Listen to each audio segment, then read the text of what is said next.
जब से ईरान ने हॉर्मुज स्ट्रीट को कंट्रोल करना शुरू किया है, धीरे धीरे ईरान के जितने सपोर्टर्स देश थे वो धीरे धीरे अमेरिका के पक्ष में धीरे धीरे जा रहे थे, क्योंकि अभी तक ब्रिटेन जो था वो न्यूट्रल था।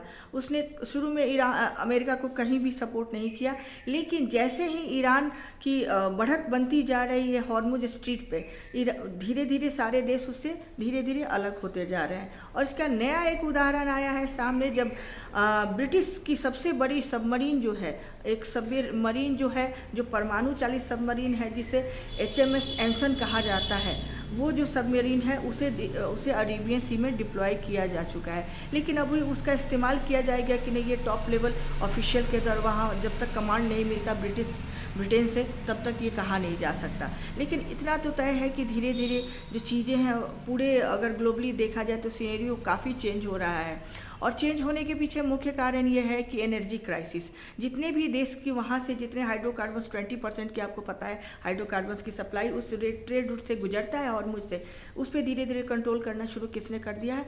ईरान ने करना। जैसे ही ये एनर्जी क्राइसिस के रूप में ये वॉर होता जा रहा है, ट्रांसफॉर्म होता जा रहा है, वैसे धीरे धीरे जितने भी सहयोगी थे वो धीरे धीरे अमेरिका की तरफ जा रहे हैं। लेकिन एक सच बात ये भी है कि एक डॉक्ट्रिन ऑफ डेटरेंस है जिसे रोनाल्ड रीगन ने माना था, दिया था, अमेरिका के जो पूर्व राष्ट्रपति थे।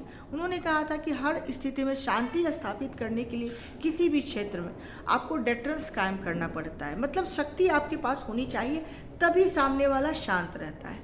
लेकिन ये हमेशा संभव नहीं है।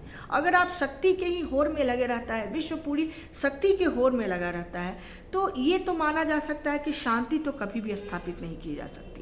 ये माना जाता है कि हाँ, थोड़ा सा आपको अपने पास अपने आप को पावरफुल बना के रखना चाहिए ताकि कोई भी आप पे ईजिली अटैक ना करे। लेकिन जो अभी हम पावर की होड़ देख रहे हैं, वॉर्स की होड़ देख रहे हैं और जितने विपन्स की होड़ देख रहे हैं, इसने वर्ल्ड को क्या दिया? 1914 जब फर्स्ट वर्ल्ड वार शुरू हुआ और अभी तक 2 वर्ल्ड वार हो चुके हैं, शीत युद्ध की स्थिति बनी, और मिडिल ईस्ट की आप स्थिति देखें तो लगातार कभी ऐसा नहीं रहा है। 1960 के दशक से अगर हम देखते हैं तो मिडिल ईस्ट की कभी शांत स्थिति नहीं बनी रही है। अफ़गानिस्तान की भी स्थिति कभी ना कभी वही रही है। तो ये कहने बिल्कुल हमेशा के लिए सही नहीं है कि आपके पास पावर होगा तो सारे लोग आपसे डर के रहेंगे। जब आपके पास पावर होगा तो सामने वाला भी अपने आप को पावरफुल बनाने में लग जाएगा। और यही स्थिति हुई जब पहलवी वंश का शासन खत्म हुआ ईरान में, और उसके बाद धीरे धीरे ईरान ने अपने न्यूक्लियर रिएक्टर्स बनाने शुरू किए, सारे अपने आर्म्स पे काम करना शुरू किया था।